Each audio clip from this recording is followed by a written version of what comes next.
Tonight we're going to talk about, is a color revolution coming to the United States of America? And color revolution is many things, but it is top down, bottom up, inside out. We've talked about it for years.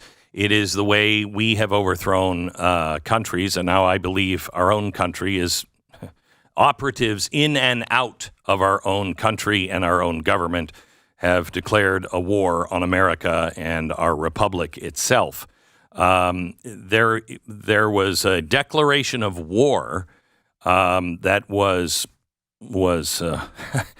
announced over the weekend, and it comes from those who support Hamas. Those who make war do not deserve peace. The Palestinian resistance continues to escalate against the Zionist state and its institutions, and so are we. We will take this building. We refuse to allow normal life to continue while violence is done to our communities here and everywhere.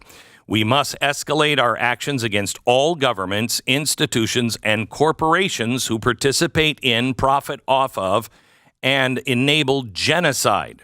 There must be a consequence to their property, income, reputation, privacy, and safety.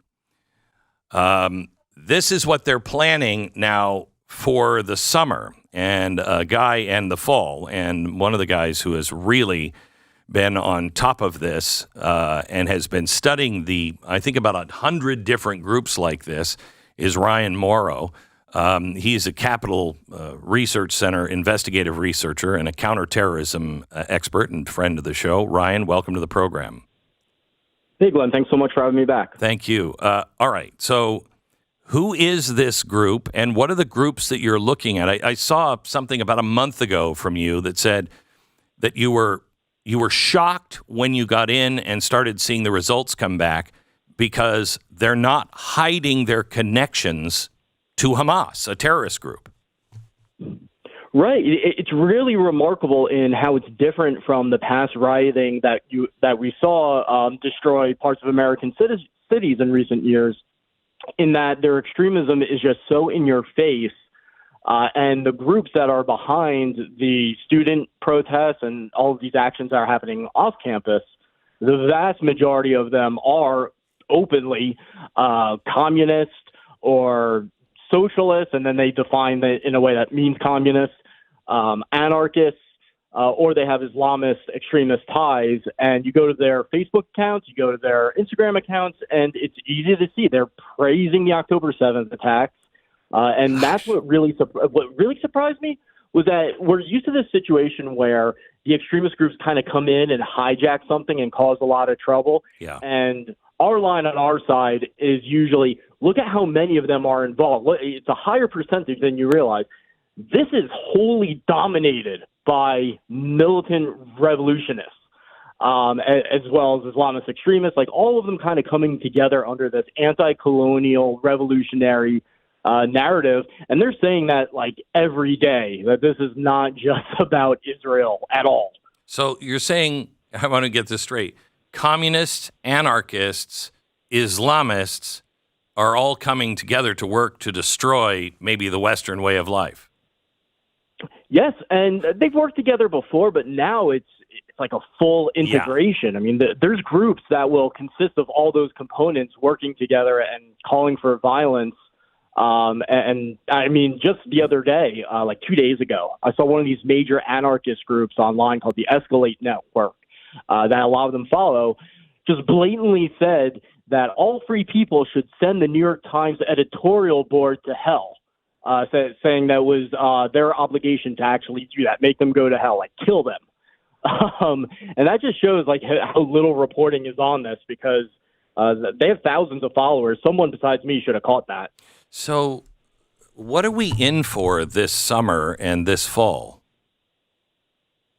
It's going to be bad. And it might be, it's very possible that you see riots like we've seen before, but what they're talking about more are lots of what they call direct actions, which are usually illegal protests in their minds, but it's more like sabotage. So they're talking about, especially the first week of July, blocking ports, trying to interrupt any type of shipping that could be going to Israel. a lot of anti-police activity and plans, a lot about fighting them, doing de-arrests, as they call them, where the police go to detain someone and everybody swarms and attacks and frees the person. And then there's just a lot of chatter about the DNC convention in August. And I think this is 1968. This is 1968 all over again. All over again. Is it not? Yeah, they're going to regret choosing Chicago. Chicago has the largest Palestinian population in the United States, and it's like a headquarters for all these radical groups where they come together. I don't know who their security consultant was, but man, did they make a bad call. Wow, I didn't know that about Chicago. I knew about Michigan and Minnesota being, very Arab in nature now, but not Chicago. That's the largest population of Palestinians. Yep, of just solely Palestinians, not Arab overall or Muslim overall. Yeah. So let me ask you, the president is doing everything he can to try to get the Muslim and Arab vote, and they're saying, no, move on from Biden. Are they serious about that, do you think? I hate to make this about politics, but are they serious, or is that just... What'd you say? Yeah, they're serious. I thought it was just a fake at first, but now I'm seeing the passion they're putting into it and how much credibility they're investing in it. And I think a lot of them obviously are just saying it and are going to, switch back to them when the time comes. But the people that are really into this type of stuff, this anti-Israel stuff, I actually do think they're going to move away. But here's the thing, and this is important for the DNC convention. They're going to make it appear as if they're actual Biden voters and part of his base. But a lot of them, the anarchist communist types, hated him, and before him, Obama and the Democrats to begin with. They're not actually his base. So they're going to freak out saying, look at all these voters, all these organizations are coming against us. You never had them to begin with, the most of them. So why are unions involved in so much of this stuff all over the world? Like SCIU is over in Ukraine. They seem to be involved in these things. Are there any unions involved in this that you've tracked down funding from?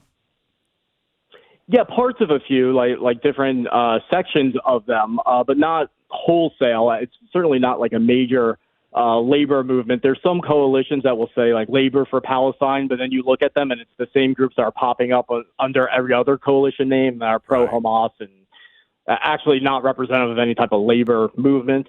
But yeah, there was one, I'm trying to see, like United Auto Workers, Local 4811, did the walkout at the University of California. That's an example. And why this happens, they just say they care about the issue. I don't know what the underlying reason is. Like, I don't know if I can make a blanket judgment about them. But one of the other things that it's important for people to know is that the anarchist elements, the real militant elements, are moving away from taking credit in the name of any organization. They just want the movement to take credit. And that's what happened in my article that just came out about in Chicago when they seized the Institute of Politics and made that declaration of war. That's terrifying. Right? Yeah. Terrifying. It was so blatant. And it is. There's one thing to express but you can't incite violence. And in my opinion, that is the clearest incitement of violence that I've seen in America for a very, very long time. And is anybody looking into this? Is anybody questioning anything? I know that I've provided intelligence to the authorities before, and it's been acted upon, but I don't know how far-reaching an overall effort is. It's obviously hard to get a window into that.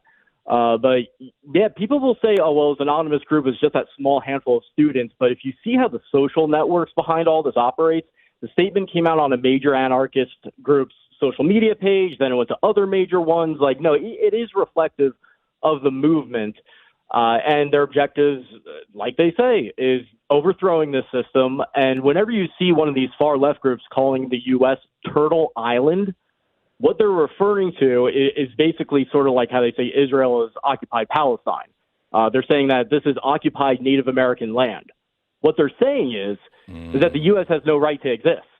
just as Israel has no right to exist. That's what that's saying. Jeez. Ryan, I appreciate it. Let's stay in touch this summer because I have a feeling you're going to be very, very, very busy. But we'd like to get on your calendar whenever you have updates on all of this. How involved is Open Society Foundation? What's hard with researching the grants is that there's all sorts of ways to hide money, but when it comes to the grants and what you can get from public records, is that groups like Open Society, George Soros, Tides Foundation, all these really big liberal groups, they give out grants and you don't really know necessarily how they're being implemented.